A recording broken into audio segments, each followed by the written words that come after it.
요한복음 21장 우리가 오늘 나눈 말씀은요, 요한복음의 에필로그라고 할 수가 있습니다. 원래는 20장 31절, 여러분 만약에 성경책이 있으시면요, 요한복음 21장을 한번 펴놓고 같이 한번 나누도록 하겠습니다. 요한복음 21장 전에 20장 31절을 보면은요, 오직 이것을 기록함은 너희로 예수께서 하나님의 아들 그리스도이심을 믿게 하려 하며 또 너희로 믿고 그 이름을 힘입어 생명을 얻게 하려 함이니라 하면서 어떻게 보면 요한복음의 결론을 맺습니다. 그래서 문학가들, 성경을 연구하는 학자들도 또 문학가들도 이것이 어떻게 보면 요한복음의 결말이다 이렇게 얘기를 하는데, 어찌 보면 요한복음 21장은 여기에 덧붙여진, 편지로 쓰면 우리가 PS 해가지고 추신하지요. 어떻게 보면 그런 추신장이라고 할 수가 있습니다. 그런데 또 성경을 신학에서 전체적으로 보면은 마태, 마가, 누가, 요한복음이 있잖아요. 그 다음에 이어지는 성경이 사도행전입니다. 그래서 누가복음과 사도행전이 한 저자가 썼지요. 누가복음을 혹시 누가 지었는지 여러분 아시나요? 여러분 잘하시네요. 누가복음을 누가가 졌는데 사도행전, 그래서 누가는 신약 성경 그 저자들 중에서 어떻게 보면 유일하게 헬라인이고 또 굉장히 그 의사였잖아요. 객관적인 눈으로 누가복음을 기록하고 또 사도행전에서 이어서 초대교회의 역사를 기록합니다. 어떻게 보면 그 논리적으로 누가복음 다음에 사도행전으로 이어지면 훨씬 더 자연스러운데, 성경을 처음 정경으로 만들 적에 구태여 요한복음을 뒤로 빼서 요한복음을 복음서의 마지막으로 넣고 또 그 마지막에 추신으로 요한복음 21장에 또 기록되어 있는 것입니다. 요한복음 21장은 예수님의 부활 이후에 승천하시기 그 사이의 일을 기록하고 있는데요, 예수님은 십자가의 죽음을 이기시고 부활했다는 것은 어떻게 보면 영적인 승리를 다 이루신 것이죠. 그래서 사탄 마귀의 세력을 다 꺾으시고 이기셨는데도 불구하고 그 제자들은 그 승리를 하나도 맛보지 못하고 오히려 문을 닫고 숨어 있다거나, 오늘 21장의 말씀처럼 갈릴리로 다시 내려가서 물고기 잡으러 다시 세상으로 내려갔던, 어찌 보면 주님의 부활의 능력을 하나도 입지 못한 그러한 사정이었습니다. 그래서 부활을 아직 주님의 부활이 아직 제자들, 성도들의 부활의 능력으로 나타나지 않았던 것이 승천 직전 그리고 성령이 오시기까지 그들의 모습입니다. 그런데 예수님께서는 그들에게 찾아오셔서 보여주시고 또 눈을 열어서 다시 한번 그들에게 말씀하시면서 그들에게 이른바 지상명령이라고 하는 것들을 이렇게 부어주시죠. 지상명령이라고 하고 대표적인 구절은 마태복음 28장 19절 20절, 우리가 잘 아는 너희는 가서 모든 민족을 제자로 삼아 아버지와 아들과 성령의 이름으로 세례를 베풀고 내가 너희에게 분부한 모든 것을 가르쳐 지키게 하라. 학자들은 이것을 Great Commission, 지상명령, 대헌장, 대유언이라고 이렇게 얘기를 합니다. 근데 꼭 이것이 마태복음에만 기록되어 있는 것이 아니라 약간 간략하지만 마가복음 16장 15절에는 너희는 온 천하에 다니며 만민에게 복음을 전파하라 라고 하면 승천하시기 직전에 제자들에게 이렇게 사명을 주시고 갔습니다. 누가복음 24장 48절 49절에도 너희는 이 모든 일의 증인이라 너희는 위로부터 능력으로 입혀질 때까지 이 성에 머물라면서 성령을 맞이할 것을 그들에게 사명으로 주시고 갑니다. 하늘로 승천하시면서 주신 말씀, 사람으로 치면 죽기 전에 유언으로 주신 말씀, 그래서 이것을 그레이트 커미션, 모든 제자들에게 주신 사명입니다. 그런데 마태, 마가, 누가복음에는 이렇게 모든 제자 혹은 모든 성도들에게 주신 말씀이지만, 요한복음 우리가 읽었던 이 말씀에는 그 사명을 주시는 장면이 다른 복음서에 비해서 굉장히 개인적이고 또 굉장히 또 어떻게 보면 소박합니다.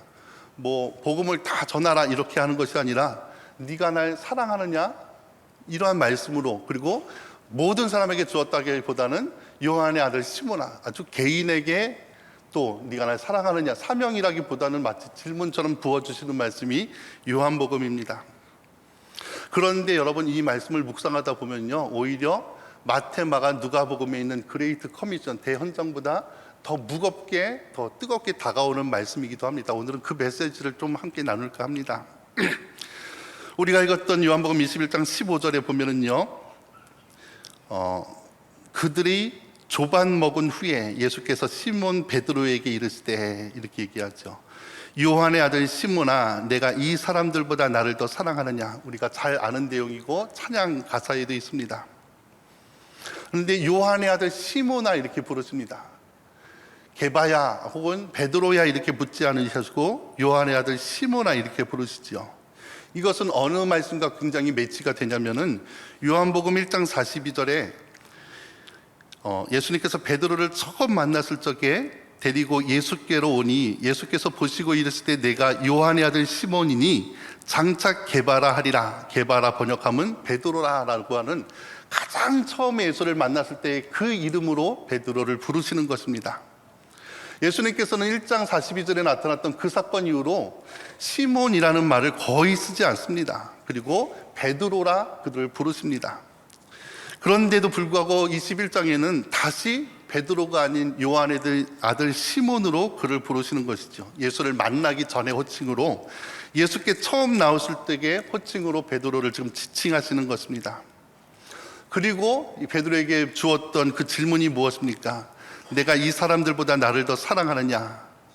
근데 여러분 그 성경 밑을, 그 구절을 좀 찾아보면요, 이 사람들보다 밑에 주석으로 여러분 혹시 숫자로 적혀 있는 주석이 있는 분들은 또는 이 것들보다 이렇게 하는 성경을 가지신 분들이 좀 있죠.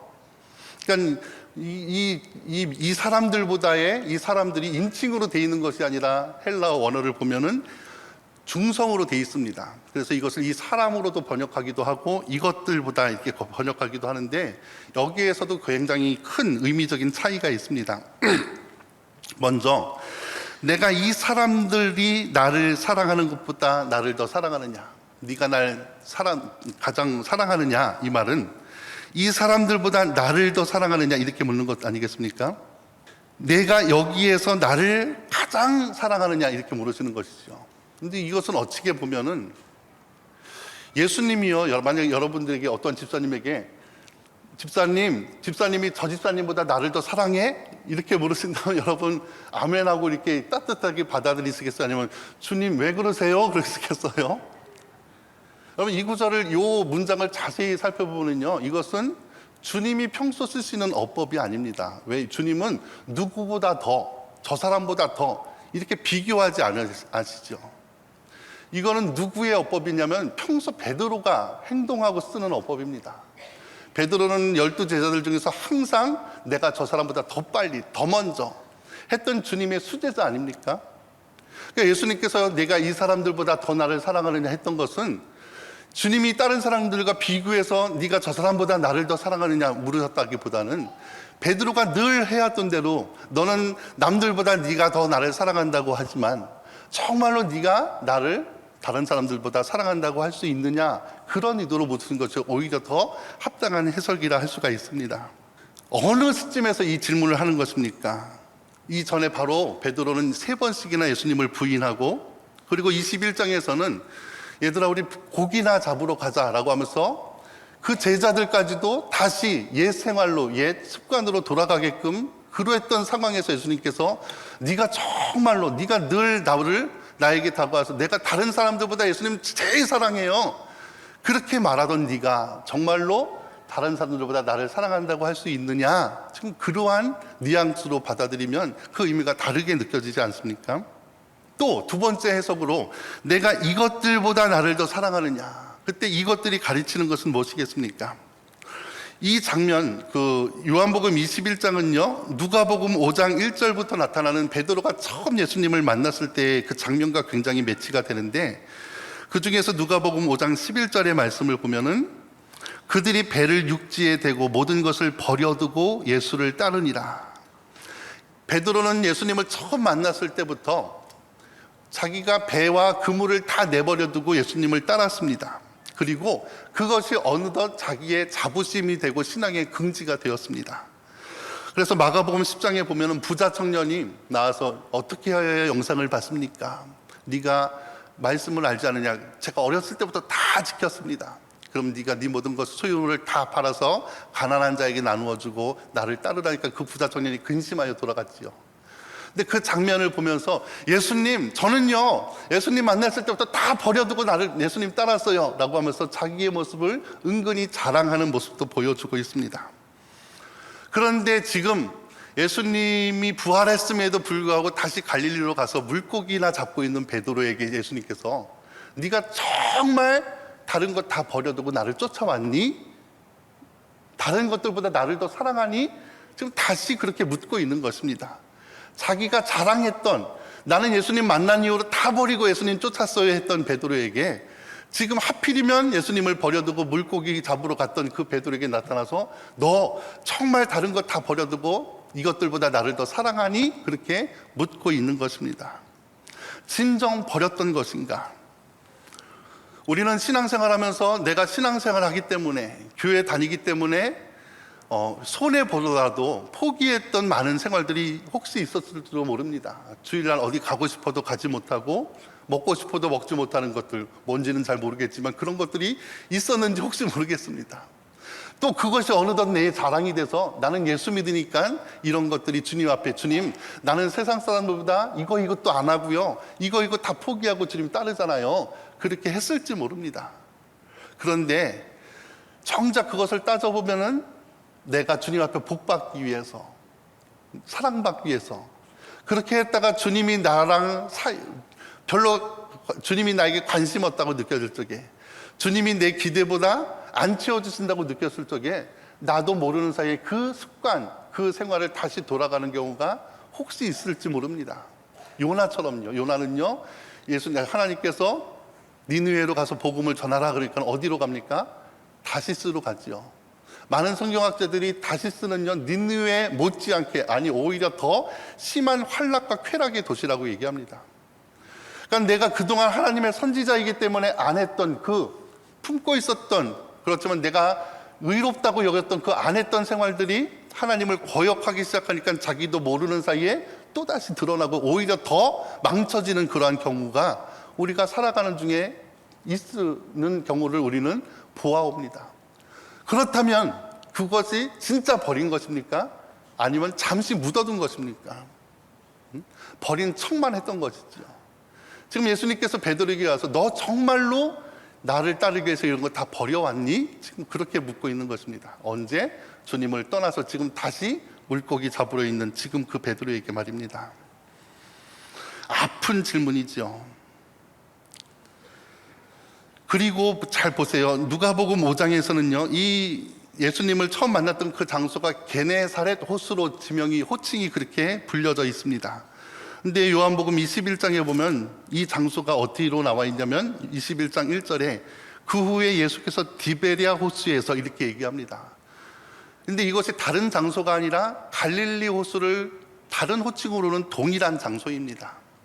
갈릴리라든지 게네사렛은 그 지명을 그대로 써서 그곳에 있는 호수를 가리키는 것이고, 디베리아 호수라는 것은 그때의 로마 황제의 이름이 티베리우스인데 그 로마 황제의 이름을 따서 붙인 것이 디베라 호수입니다.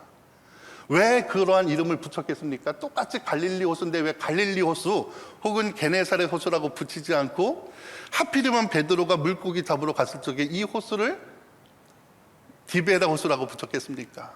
더 이상 예수를 따르지 않고 세상 따르고 세상의 욕망을 따르니까 그 지명조차도 다르게 지금 기록하고 있는 것입니다. 성경이 이렇게 섬세하게 기록되어 있다는 것이죠.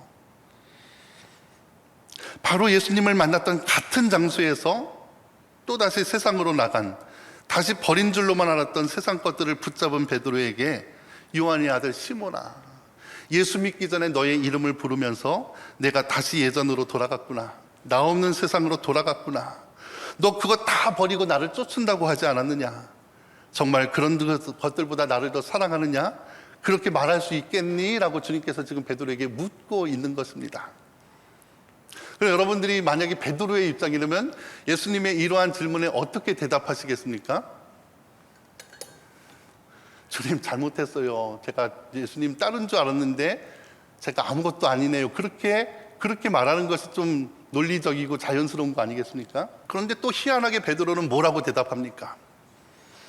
주님 그러하니이다. 내가 주님을 사랑하는 줄 주님께서 아시나이다. 어떻게 읽으면 굉장히 교만한 소리 같기도 하고 어떻게 보면 굉장히 어리석은 답변으로 들리기도 합니다.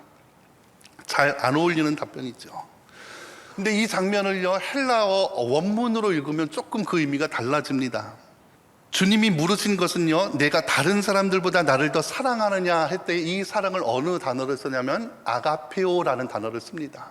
아가페는 우리가 잘 알다시피 하나님만이 하실 수 있는 그 사랑입니다. 무조건적인 사랑, 희생적인 사랑이죠. 그러니까 주님께서 베드로에게 물었던 것은 네가 나를 정말 아가페오 하느냐, 내가 너를 사랑하는 것만큼 나를 사랑하느냐, 이렇게 묻죠.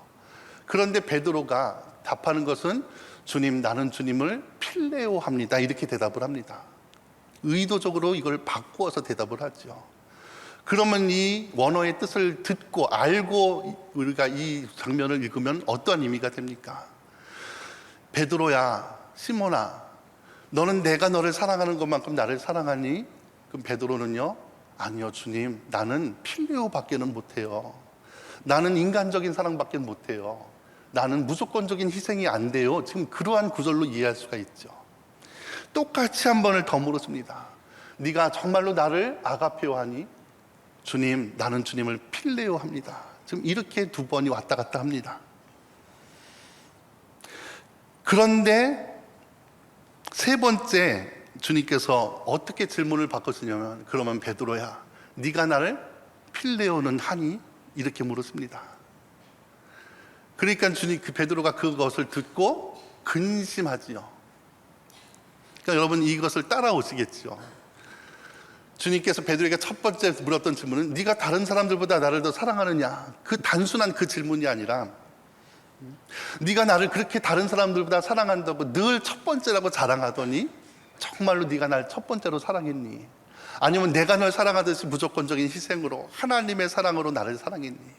근데 이때의 베드로의 감정은 뭡니까? 내가 전날 예수님을 3번이나 부인하고 또 지금 현장에서도 주님을 떠나서 물고기 잡으러 가고, 주님, 나는 내 사랑이 대단한 줄 알았는데 나는 필레오밖에 못했네요.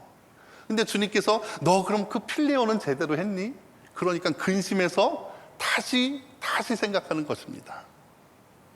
물론 학계에서 이것을 논쟁하기도 합니다. 뭐라고 하면 예수님은 헬라어를 쓴 것이 아니라 아람어를 썼기 때문에 아람어에는 아가포, 필레오 그런 거 없다, 그러면서 이러한 해석은 좀 과한 해석이다라고 이렇게 주장하는 학자들도 있지만, 이 성경을 기록했던 요한 혹은 요한 공동체만큼은 이것을 명확하게 구분해서 헬라어로 사용하고 있다는 것이죠. 그러면 이것을 쓴 요한은 이것을 구체적으로 의도적으로 구분해놓고 뭔가 깨닫는 메시지를 주려고 했던 것입니다. 내가 주님을 죽을지언정 배반하지 않겠다던 그의 신념이 두려움과 공포 앞에서 깡그리 무너져서 주님을 부인하다 못해 저주했던 기억이 떠올리지 않았겠습니까? 인간적인 그 사랑마저 자신할 수 없다는 것을 안 것입니다. 마치 연애할 적에 나는 너에게 별이라도 따줄 수 있어, 나는 너를 위해서 죽을 수도 있지만 사소한 거 하나 싸워가지고 언제 그러냐는 듯이 그냥 이불을 딱 씻고 도망가는 그러한 못됐다고 해야 될까요? 그러한 사람들처럼 지금 예수님의 그 질문 앞에 베드로는 자기가 그동안 해왔던 사랑이 얼마나 초라한 것임을 깨달을 수밖에 없는 것이죠. 비로소 자신이 자신할 수 있는 마음이 아니라 주님만이 볼 수 있는 그 진심. 그래도 주님, 내 사랑이 아무리 부족하다 할지라도 주님 아시잖아요. 그래도 주님 사랑하는 만큼이 어느 정도인지는 모르지만 내가 주님 앞에 내세울 수 없을 만큼 부끄럽고 연약하지만 그래도 주님 사랑하는 마음이 있다라는 것은 주님 아시죠. 지금 이렇게 대화하고 있는 것입니다. 그러니까 주님이 그러한 연약한 베드로의 답변에도 뭐라고 말씀하십니까? 내 양을 먹이라, 그리고 내 양을 치라, 이렇게 말씀하십니다. 내 양을 먹이라는 것은 영어로 feed지요. 밥을 주라는 것입니다. 우리가 읽었던 21장 15절의 시작은 조반 먹은 후에, 그들이 조반 먹은 후에 이렇게 기록되죠. 이 조반이 누가 차리신 조반입니까? 예수님이 차리신 조반이지요. 주님은 우리에게 밥을 먹이러 오신 분입니다. 예수님이 손수 차리신 밥상입니다. 어머님이 목회하실 때는 어머님이 밥 차리는 것을 거의 먹어본 적이 별로 없거든요. 근데 어머니 은퇴하시고 제가 이제 50이 돼서 오니까는 아침도 저녁도 1시간씩 차리시는데 그렇게 정성껏 차리시는 밥이 얼마나 맛있는지 모릅니다. 좀 주님을 배반했던 제자들도 예수님께서 손수 차리신 조반을 그들에게 주는 것이죠. 그런데 예수님은 그때만 주시는 것이 아닙니다. 헐벗고 굶주린 주의 말씀을 들으러 모인 5,000명의 사람들에게도 그들에게 밥을 주시죠. 마가 다락방에 모인 제자들에게 빵과 포도주를 나눠주시면서 내 살과 피를 먹으라고 하시죠. 그러니까 주님이 제자들을 먹이시기 위해서는요, 어떻게 먹이신 것입니까? 자신의 살과 피로 먹이신 것입니다. 십자가의 보혈로 먹이신 것입니다. 주님이 그 제자 베드로에게 내 양을 먹이라는 것은 단순히 밥상 차리는 정도가 아니라 주님이 살과 피로 너희를 먹였듯이 너희도 너희의 살과 피로 그들에게 희생하고 사랑하고 베풀어주고 먹이라는 것이죠. 어떠한 베드로에게, 그 연약해서 자기의 사랑을 내세울 수 없는 그 베드로에게도 주님께서 이러한 사명을 주시는 것입니다. 내 양을 먹이라. 그리고 내 양을 치라. 그리고 주님께서 베드로야, 내가 너를 먹였듯이 너도 너의 양을 먹이라 이렇게 안 하십니다. 누구의 양을 먹이라고 얘기하십니까? 나의 양을 먹이라고 하십니다. 여러분, 여러분들이 구역장이건 혹은 목사님이시건 여러분들이 어떠한 그룹의 리더이건 내 양이라고 생각하면 안 됩니다. 주님의 양을 우리는 먹이는 것이죠. 내 양이라고 생각하고 내 자식이라고 생각하면요, 내 마음대로 하고 싶어지고 내 뜻대로 안 하면 실망도 하고요, 내 말 안 들으면 혼내기도 합니다. 그런데 주님의 양이라고 생각하면요, 함부로 하지 못합니다. 내가 주님의 양이듯 저 사람도 주님의 양이기 때문에 우리는 그를 주님의 시각으로 보살필 수밖에 없는 것입니다. 그리고 내 양을 치라. 이것은 take care of, 돌보라, 인도해라입니다. 근데 이 구절을 마태복음의 지상 명령과 조금 일치시켜서 얘기하면 내 양을 치라라는 것은 결국 돌보고 인도하고 세례를 주고 가르쳐 지키게 하라는 것입니다. 세례라는 것은 물론 물로 세례를 주지만 우리에게 마음의 할례, 세상으로 죽고 주님으로 말미암아 거듭나는 것이죠. 기도원의 사건을 빌자면 내 이 빈 항아리, 내 항아리를 비우고 그 속에 주님의 횃불을, 주님의 성령을 담게 하는 것이 세례를 주는 것입니다. 그래서 내 양을 치라라는 이 단순한 말씀은요, 그 말씀을 가르쳐 지키게 하라. 그 안에 있는 세상적인 욕망을 다 끄집어내고 주님의 뜻과 주님의 횃불과 성령을 집어넣으라는 것입니다. 그렇게 쓰임받는 도구가 되라는 것입니다. 그래서 우리는 늘 신앙생활하면서 내 안에 있는 주님의 뜻이 아닌 것들을 늘 비우고 주님의 것으로 채우는 그러한 것이 주님의 제자가 되는 것이고, 그것이 또한 주님의 양이신 나를 내가 치는 것이고 내게 맡기신 주님의 양을 그렇게 치는 것입니다. 그리고 더 중요한 것이 18절 말씀인데요, 여러분 18절 말씀을 우리가 한번 같이 큰 소리를 읽어볼까요? 시작. 내가 진실로 진실로 내게 이르노니 내가 젊어서는 스스로 띠뛰고 원하는 곳으로 다녔거니와 늙어서는 내 팔을 벌리리니 남이 내게 띠띠우고 원하지 아니하는 곳으로 데려가리라. 이것이 지금 어느 현장이냐면 승천하시기 직전 아닙니까? 그럼 예수님과 공생애 3년 넘는 기간을 다 베드로가 함께한 마지막 베드로에 대한 평가가 이겁니다. 쉬운 말로 얘기하면 너 지금까지 3년 나를 따라다닌다고 했지만 네 맘대로 할 거 다 하지 않았니? 지금부터는 내 뜻대로 하려무나, 지금 이렇게 말하는 것이죠. 여러분, 이거는 어떠한 성도들에게는 굉장히 시험에 들 수 있는 말입니다. 베드로가 3년을 그냥 따라다니지 않았습니다. 진짜로 자기의 배와 그물을 다 버려두고 남들보다 가장 열심히 주님을 따라다녔습니다. 그런데 주님의 그에 대한 평가는 너 지금까지는 네 마음대로 다 했지, 이제부터는 내 마음대로 하자, 이렇게 말씀하십니다. 여러분들이 이러한 평가를 듣는다면 어떻게 하시겠습니까? 내가 교회 일에 정말로 적극적이고 헌신하면서 누구보다 열심히 했는데 담임 목사님이 너 네 마음대로 살았지? 이렇게 평가한다면 여러분들 어떻게 받아들이시겠습니까? 그런데 이 말을 곰곰이 생각해 보면 부인할 수가 없는 말이죠. 주님이 십자가와 부활을 얘기한 순간부터 제자들은 주님의 말을 듣지 않게 됩니다. 3번씩이나 내가 이제 예루살렘으로 가면은 십자가를 지고 부활할 것이다, 이렇게 얘기하지만 제자들은 처음에는 주님 그게 무슨 말이에요 하다가 나중에 귀를 닫고 아예 그 말은 들으려고도 안 합니다. 오히려 거꾸로 그날이 예루살렘에 가면 누구는 왼자리, 누구는 오른자리, 누가 더 크냐 하면서 높이 올라갈 생각만을 하지요.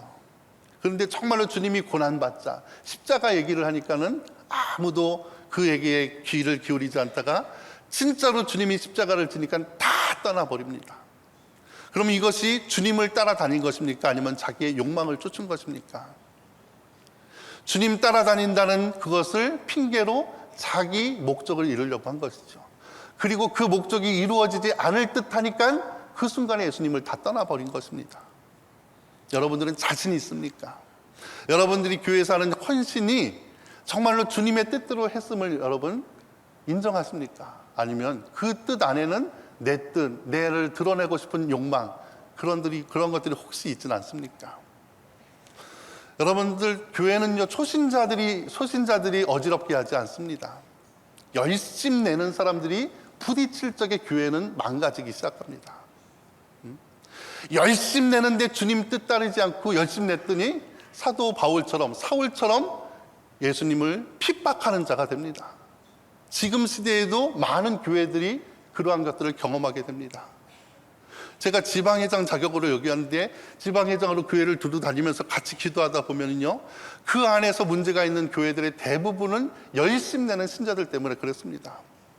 그들이 자기 뜻과 목사님의 뜻이 맞지 않는다고, 혹은 성도들 열심 내는 두 성도가 서로 뜻이 맞지 않는다고 싸울 적에 교회는 망가지기 시작합니다. 왜? 주님이 머리 되지 못하기 때문입니다. 여러분들이 그러한 주님의 평가를 받지 않기를 원합니다. 그래서 주님 앞에 주님께서 그때 너 지금까지는 내가 원하는 대로 내 마음대로 다녔지, 서운할 수도 있지만, 그리고 이때 베드로가 주님을 알지 못했던 그 이름으로 요한의 아들 시몬아, 그리고 디베라우스라는 그 지명까지도 바꿔가면서 세상으로 다시 돌아간 베드로에게 3번씩 질문하면서 그렇게 약속했던 주님께서 내가 자신하는 것이 더 이상 너 자신에게서 나온 열심이나 행동이나 말이 아니라 나의 뜻, 하나님의 영광, 내가 맡긴 또 다른 양들을 위한 마음이 되게 할 것이라는 것을 깨닫게 하시는 것입니다. 베드로는요, 그 유명한 주는 그리스도시요 하나님의 아들이시니이다라는 그 고백으로 말미암아 내가 더 이상 너는 이제 반석이다 이렇게 얘기했지만, 그때 베드로가 아마 깨달았던 반석이라는 의미는 누구도 넘볼 수 없는 최고의 믿음, 누구보다 더 앞장설 수 있는 믿음, 이렇게 여겼는지 모릅니다. 그런데 주님께서 그거에 대한 평가는 아니다. 그건 네 뜻이고 네 마음대로지. 이 반석이라는 것은 너의 뜻에 기초한 것이 아니라 바로 주님 안에 기초한 믿음을 가지라는 것입니다. 여러분, 반석 위에 지은 집과 모래 위에 지은 집의 그 차이를 아시죠? 평상시 때는 똑같습니다. 그런데 어느 순간 그것이 티가 납니까? 비가 오고 창수가 나고 고난이 오면은 반석 위에 지은 집과 모래 위에 지은 집은 티가 납니다. 모래 위에 지은 집은 무너지고 반석 위에 지은 집은 요동하지 않습니다. 그런데 여러분, 모래 위에 지은 집은 도대체 무엇입니까? 우리는 모래 위에 지은 집이니까 해변가의 모래를 기억할 수도 있지만, 모래는 달리 말해 영어로는 더스트, 흙입니다. 흙 위에 지은 집이라는 것은 우리가 뭘로 지어졌습니까? 우리 사람이 흙으로 지어진 것이죠. 결국 모래 위에 지은 집이라는 것은 내 뜻으로, 내 욕망 가운데 지어진 집은 고난이 오면 무너진다는 것입니다. 그것이 아무리 세련되고 많이 교육받고 그리고 아무리 그 교양으로 훈련되었다 할지라도 신앙이 자기 인간의 육신으로 흙으로 지어진 집은 무너질 수밖에 없다는 것입니다. 그런데 그 예수가 나의 구주요, 그리스도요, 주님을 바라보는 그 믿음 안에 지어진 집만이 어떠한 고난이 와도 무너지지 않는다는 것입니다. 그때 세상에 어떠한 권세, 사탄마귀의 어떠한 음부의 권세가 올지라도 그 집은 무너지지 않는다고 했습니다. 그런데 왜 교회가 음부의 권세가 아니라 사소한 것에도 요동합니까? 그것은 믿음의 위에 지어진 집이 아니라 자꾸만 흙 위에, 사람 위에, 욕망 위에 지어진 집이 되어가기 때문에 작은 권세에도 무너지고 있는 것입니다. 그렇기 때문에 믿음 위에 지은 집이라는 것은 내 욕망을 다 내버리고 내 뜻을 다 내버리고 정말로 주님의 말씀 안에 지어진 집이 가장 큰 집이라는 것이죠. 깨끗한 집이라는 것입니다. 그러면서 베드로에게 주신 말씀이 나를 따르라, 이런 말씀을 주십니다. 우리는 베드로가 어떻게 죽었는지를 압니다. 그는 똑같이 십자가형을 받고 죽지만 어찌 내가 주님과 똑같이 십자가에 달리리요 하면서 자원에서 거꾸로 십자가에 달려 죽습니다. 베드로는 자기가 예수님을 향했던 그 뜨거운 사랑이 결국 아가페가 될 수 없고 필레오조차도 될 수 없는 연약한 사랑임을 알았지만 주님은 그러한 베드로에게도 사명을 주어서 베드로의 양이 아닌 주님의 양을 맡겨서 먹이고 치게 합니다. 그래서 결국 베드로가 요한의 아들 시몬이 아닌 베드로로 죽게 만듭니다. 주님의 역사이지요. 그런데 여러분, 이 다음 구절을 여러분들 어떻게 읽으셨는지 모르지만 굉장히 또 우스꽝스럽게 끝이 납니다. 제가 본문에는 넣지 않았지만 19절부터 제가 좀 읽어드릴게요. 이 말씀을 하시면 베드로가 어떠한 죽음으로 하나님께 영광 돌릴 것을 가르치심이로라, 이렇게 얘기하죠. 그러니까 그 말을 듣고 베드로가 20절에 베드로가 돌이켜 예수께서 사랑하시는 그 제자가 따르는 것을 보니, 이 그 사랑하시는 제자는 누구죠? 요한이지요. 베드로가 예수님과 잘 대화해서 이제 너는 네 뜻 의지하지 말고 나를 따르라, 이렇게 얘기해서 끝났는데 베드로가 갑자기 뭡니까? 돌이켜 예수께서 사랑하시는 그 제자 요한이 따르는 것을 보니 그는 만찬석에서 예수의 품에 의지하여 주님을 파는 자가 누구오니까 묻던 자더라, 이렇게 얘기합니다. 지금 뜨거운 주님과의 대화를 통해서 제사명을 받은 베드로지요. 더 이상 남들과 비교하지 말고 네 뜻에 의지하지 말고 주님만 바라보고 주님 따르라, 그렇게 말을 끝냈는데 나오자마자 돌이켜서 요한을 보면서 쟤는 어떻게 돼요? 그렇게 지금 묻고 있는 거예요. 여러분, 요 굉장히 재미있는 표현인데 여러분 웃으셔야 되는데 안 웃으세요. 지금 딴 사람 보지 말고 주님만 바라보고 나를 따르라 그랬는데 그 얘기를 끝내자마자 주님 쟤는 어떻게 돼요? 그렇게 묻고 있는 것입니다. 그러니까 예수께서 22절에 예수께서 이르시되 내가 올 때까지 그를 머물게 할지라도 내가 무슨 상관이냐, 너는 나를 따르라. 예수님께서도 조금 이제 하니까 너 나를 따르라고, 저 사람 보지 말고 너랑 상관이 없어, 그러니까 나를 따르라, 이렇게 얘기하죠. 그런데 23절에 보면 이 베드로가 어떻게, 이 말씀이 형제들에게 나가서 그 제자는 죽지 아니하겠다 하였으나, 뭡니까? 너 저 사람 상관하지 말고 나 따라, 그러니까 그 얘기를 듣고 제자들에게 나가서 쟤는 안 죽는데 나만 죽는데 지금 그러고 있는 거예요. 여러분, 이 요한복음의 끝, 복음서의 끝이 이렇게 끝나는 게 얼마나 우스꽝스러운 끝입니까?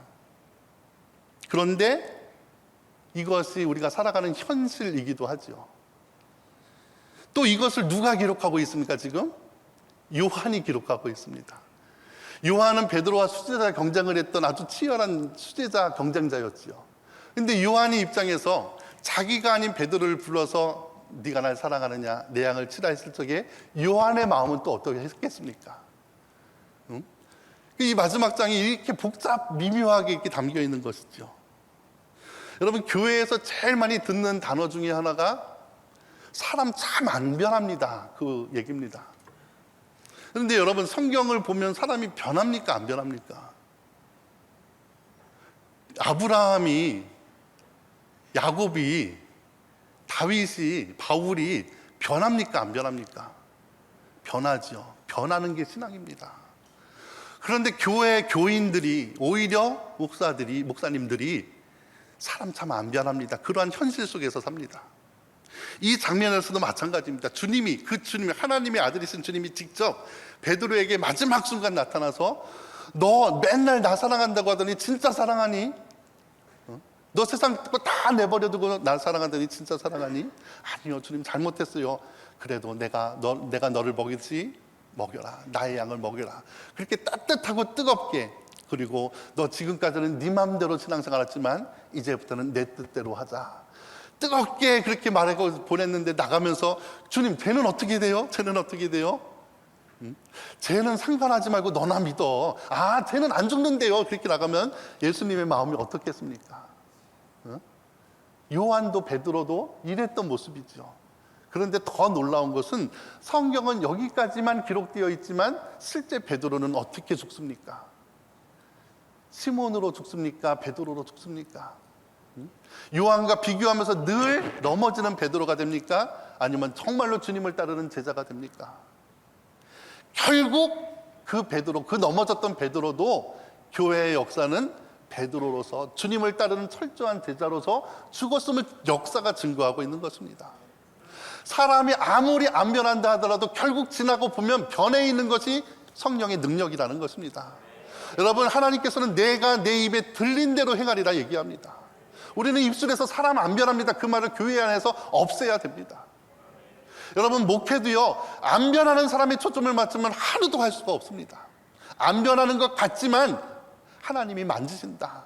나는 못 볼지라도 주님은 반드시 저 사람 변화시킨다라는 믿음 안에서 바라보면요, 목회할 수 있는 것이고 신앙생활을 할 수 있는 것입니다. 30년을 기도해도 남편이 안 믿어 그러더라도요, 그래도 하나님은 변화시킨다는 믿음 가지고 나가면 결국 변화되는 것입니다. 거기에서 점이는 지는 것입니다. 믿음 안에서 지면은 지는 것이요, 믿음대로 하면은 승리하는 것입니다. 김성진 목사님, 저희 어머니가 맨날 하는 소리가 무한대 곱하기 0은 무엇입니까? 무한대 곱하기 0은 0입니다. 아무리 전능하신 하나님이라 할지라도 우리의 믿음이 없으면 속수무책이죠. 그런데 무한대 곱하기 0.0001만 되더라도 그 숫자는 무한대가 됩니다. 예수님이 아무리 전지전능하시라 할지라도 내 믿음대로 될지어다 얘기하죠. 우리의 입술대로 하는 것입니다. 네가 날 사랑하느냐, 그것이 아무리 작고 연약할지라도 주님 사랑하는 자에게 주신 사명, 내 양을 치라, 내 양을 먹이라. 주님의 일은요, 그 사랑 없으면 절대로 할 수 없습니다. 넘어질 수밖에 없습니다. 주님 하시는 모든 일은 그 사랑 안에서 시작하고 그 사랑으로 끝을 맺습니다. 여러분, 누가복음 5장에도요, 요한복음 21장에도 밤새도록 수고하였음에 물고기를 낚지 못하는 베드로에게 주님이 찾아오십니다. 그리고 주님께서 말씀하시는 대로 가서 그물을 던졌더니 수많은 물고기가 낚여지게 됩니다. 그런데 결정적으로 요한복음 21장과 누가복음 5장의 차이가 무엇인지 압니까? 저희 교회 표요이기도 했는데, 요한복음 5장에서는 그 물고기가 많아서 그물이 찢어지는지라 이렇게 얘기합니다. 그런데 요한복음 21장에는 물고기가 많아도 그 그물이 찢어지지 아니하였다 얘기합니다. 하나님의 뜻 없이 우리 힘대로 하는 사역은 찢어진 그물이 될 수밖에 없습니다. 그런데 하나님 주신 사랑으로 하면은요, 우리의 영혼도 육신도 찢어지지 않습니다. 하나님께서 찢어지지 않는 그물이 되게 하십니다. 이제 저의 에필로그, 이 글의 에필로그인데요, 저한테는 이 구절이 좀 다르게 다가왔는데요, 새벽 예배 시간에 어떠한 성도님을 위해서 간절히 기도할 적에 어떠한 성도님까지는 기억이 나는데 뭐 때문에 그렇게 제가 마음이 상했는지는 기억이 안 나요. 지금은. 그것도 하나님의 은혜죠. 하나님, 내가 이 성도님을 잘 치료할 수 있도록, 또 잘 보살필 수 있도록, 하나님, 나는 잘 참을 수 있도록. 저는 성격이 이렇게 우락부락하지 못하기 때문에 이렇게 뭐라고 하면은 그냥 제가 참거든요. 그래서 하나님, 주님 사랑하는 마음으로 참게 해주세요. 참게 해주세요. 이렇게 기도하고 있는데, 주님께서 한번 이렇게 마음속의 감동으로 너 그 성도 사랑하니? 라고 묻습니다. 그 감동이 마음에 이렇게 딱 울리는 순간, 목이 그야말로 진짜 공황장애처럼 목이 꽉 막히면서 더 이상 기도가 나오지 않습니다. 그러면서 이렇게 애쓰면서 내뱉는 소리가, 아니요, 주님, 난 주님 사랑해요. 난 주님만 사랑해요. 근데 또 한 번 그 소리가 들립니다. 너 그 성도 사랑하니? 아니요, 주님, 저는 주님만 사랑해요. 세 번째 또 올립니다. 너 그 성도 사랑하니? 주님, 전 주님만 사랑해요. 하면서 제 안에서 막 울음이 터져 나오는데요, 결국 내가 성도를 사랑하지 않는 목사였구나 라는 것을 깨닫게 하십니다. 한 구절을 같이 나누면서 좀 말씀을 좀 이렇게 정리할까 하는데요. 고린도전서 13장 우리가 잘 아는 말씀이잖아요. 고린도전서 13장 1절, 2절, 3절까지만 우리 한번 같이 읽어보겠습니다. 이거 바로바로 나오네요. 신기하네요. 우리 한번 같이 읽어볼게요. 시작. 사람의 방언과 천사의 말을 할지라도 사랑이 없으면, 여러분 이럴 수가 있습니까 없습니까? 방언 열심히 해도 사랑이 없을 수 있습니까 있습니까? 주위에 방언 잘하는 사람이 사랑이 없을 수가 있어요 없어요? 있지요. 기도 열심히 해도 사랑이 없을 수가 있습니다. 그런데 그러한 기도는 울리는 꽹과리와 같다. 하나님이 안 받으신다는 것이죠. 기도 많이 해도 사랑이 없을 수 있나? 그런 것 같습니다. 기도 많이 한답시고 교만한 사람 분명히 있습니다. 고린도 교인들이 그랬죠. 역사서를 보면은요, 사도 바울을 어디까지 험담을 했냐면 저렇게 생긴 사람한테도 성령이 들 수 있냐까지 비난했던 것이 고린도 교인이었습니다. 그러면서 그 후에 아볼로가 와도 아볼로한테는 성령이 없다 하고 또 냄새했었던 게 고린도 교인이었죠. 그 어떠한 초대교회 교회들보다 은사 많고 방언 잘했던 교인들이 사랑이 없이 갈갈이 쪼개졌던 교인입니다. 2절을 보면은요, 내가 예언하는 능력이 있어 모든 비밀과 모든 지식을 알고 또 산을 옮길 만한 모든 믿음이 있을지라도. 이때 예언은 사사로이 미래를 예언하는 것이 아니라 구약의 선지자들처럼 하나님의 신비한 말씀을 예언하고 해석할 수 있는 말씀의 은사입니다. 그러한 말씀의 은사가 있을지라도 사랑이 없으면 이렇게 나오지요. 거기다가 산을 옮길 만한 믿음, 거짓 믿음이 아니라 산을 옮길 만한 진짜 믿음이 있어도, 어쩌면 성도를 치리하는 목사라면 가장 갖고 싶은 은사, 예언의 은사, 그리고 믿음의 은사가 아니겠습니까? 그런데도 뭐라고 얘기하냐면 믿음이 있을지라도 사랑이 없으면 아무것도 아니다, nothing이다. 아무리 예언하고 믿음이 있어도 이 사랑 없으면 아무것도 아니다, 이렇게 얘기합니다. 그런데 제가 깨진 구절이 3절입니다. 내가 내게 있는 모든 것으로 구제하고 또 내 몸을 불사르게 내줄지라도 사랑이 없으면 내게 아무 유익이 없느니라. 여러분, 내가 가지고 있는 것 중에 부분을 가지고 구제할 수는 있어요. 그런데 내가 가진 모든 것을 사랑 없이 구제할 수 있나요? 전 재산을, 내가 가진 전 재산뿐만 아니라 모든 것을 사랑 없이 구제할 수 있나요? 없죠. 근데 그 사랑은 누구에 대한 사랑입니까? 주님 사랑하는 사람은 이렇게 구제할 수가 있어요. 그리고 내 몸을 불사르게 내줄지라도, 이 당시가 어느 때입니까? 순교의 때입니다. 이것은 그냥 비유적인 표현이 아니라 문자적으로 순교할지라도예요. 그럼 내 전을 갖춰서 구제하고 순교자가 될지라도 사랑이 없으면 내게 아무 유익이 없다. 내게 하나님 앞에 하나님의 유익이 하나도, 하나님께 영광이 하나도 안 된다는 것입니다. 거꾸로 생각해 보십시오, 여러분. 말씀의 은사, 예언의 은사, 믿음도 충만한데 사랑이 없는 사람, 어떠한 사람이 그려지십니까? 목을 뻑뻑 세우면서 성도들을 무서운 눈으로 바라보면서 너 저렇게 죄졌지? 이러면서 하면 무섭겠죠. 그런데도 카리스마 있으니까 따르겠죠. 그러한 이단들이라든지 그러한 교회들도 심심치 않게 있습니다. 성도들은 그러한 목회자를 따르고 또 의지할 수 있을지 모르겠습니다. 그런데 하나님 보시기에 그것이 아무 유익이 없고 꽹과리와 같고 나띵이다. 하나님께 영광이 하나도 안 된다는 것입니다. 자기 의를 드러내고 외식하는 마음으로 부분이 아닌 전부를 내어줄 수 있을까? 자기 전부를 내어준다 할지라도, 순교한다 할지라도 사랑하지 못하는 사람은 유익이 없다.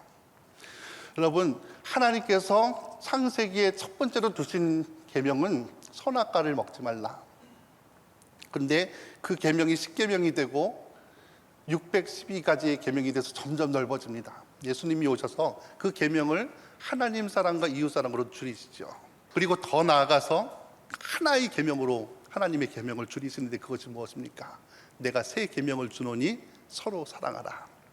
예수께서 새 계명을 주노니 서로 사랑하라 하신 말씀과 사도 요한이 누구든지 하나님을 사랑하노라 하고 그 형제를 미워하면 이는 거짓말하는 자니 무릇 보는 바 그 형제를 사랑하지 아니하는 자는 보지 못하는 바 하나님을 사랑할 수 없느니라. 여러분, 사역은요 하나님을 사랑하는 데서부터 시작합니다. 그리고 그 사역의 끝은 내 옆에 있는 사람, 혹시라도 주님이 맡겼지만 내가 사랑하지 못하는 사람을 사랑하는 것으로부터 진행이 됩니다.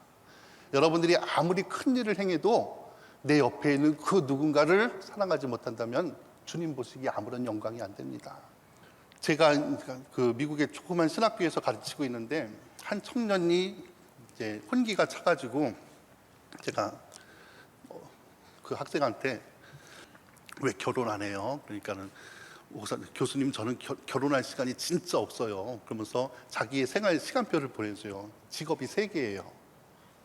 그러니까 아침 저녁으로 거의 잠도 차에서 자면서 돈을 버는 그러한 청년이에요. 저는 이렇게 벌어야지만 삽니다. 그래서 저는 그 청년이 결혼 못할 줄 알았는데 1년이 지났는데 저한테 청첩장을 가지고 왔어요. 목사님 저 결혼해요. 아니 너 시간 없다니 어떻게 결혼하냐? 그러니까 사랑하니까는요 시간이 나와요. 그래요. 시간이 나와. 사랑하면요 할 수 있습니다. 내가 왜 무너지고 사역의 현장 가운데, 봉사의 현장 가운데 넘어지는가? 결국 사랑 없이 일하면은 찢어진 그물밖에 안 됩니다. 제가 15년 동안 죄송합니다. 같이 계속 기침이 나서 15년을 한국에 있으면서 미국에서 부교육 때 7년, 담임 사역 때 8년을 첫 번째 교회 임지로 삼아서 사역을 했는데 첫 사역을 마치고 거의 몸도 영혼도 찢어진 그물처럼 됐습니다. 그 몸은 몸대로 망가지고 영혼도 굉장히 지쳐 있었어요. 그런 가운데 하나님께서 또 개척을 하게 하셨는데 그때 김영병 목사님께서 저에게 전화를 해주셔서 했던 말씀이 목회자가 행복해야지 성도도 행복하다, 그 말씀을 주세요. 그 말씀을 아내랑 나누는데 오빠 정말로 그래요. 목사님 정말 그래요. 목사님이 행복해야지 성도가 행복한 거지 목사님이 희생한다고 해서 성도가 행복하지 않아요. 그것을 깊게 나누었는데 내가 행복할 수 있는 목회가 무엇이 있을까 생각해 보니까요, 그 시작은 항상 내가 주님 사랑하면서, 주님을 정말로 사랑하면서 사역을 하는가, 그리고 또 그것이 시작이 되지만 결국 마지막에는 주님이 맡기신 주님의 양을 내가 사랑하고 목회를 하는가. 그러면 시간이 늦더라도요 찢어지지 않을 수 있습니다. 내가 찢어진 그물되고 탈진하는 이유는 결국 사랑하지 못해서, 사랑받지 못해서입니다. 나이가 70이 되고 80이 되어도 교회에서 신앙 시험 드는 이유는 사랑받지 못한다고 느낄 적에 나이에 상관없이, 신앙의 연령에 상관없이 외로움을 느끼고 허전함을 느끼고 넘어집니다. 결국 교회는 사랑하고 사랑받는 곳이 교회여야 됩니다. 15년을 30명 데리고 목회했고 지금 개척해서 이제 20명이 이제 간 넘어가는 목회를 하고 있기 때문에 저는 이러한 현장이 좀 낯섭니다. 그렇지만 제가 이 예배를 위해서 간절히 준비했을 적에 제 간증 위주로 설교를 할까, 어떻게 그동안의 삶을 나눌까 하다가 주신 말씀이, 큰 교회이지만 그럴수록 중요한 것은 내가 무슨 사역을 하더라도, 아무리 큰 사역을 하더라도 그 시작이 주님 사랑하는 마음에 사는 것인가.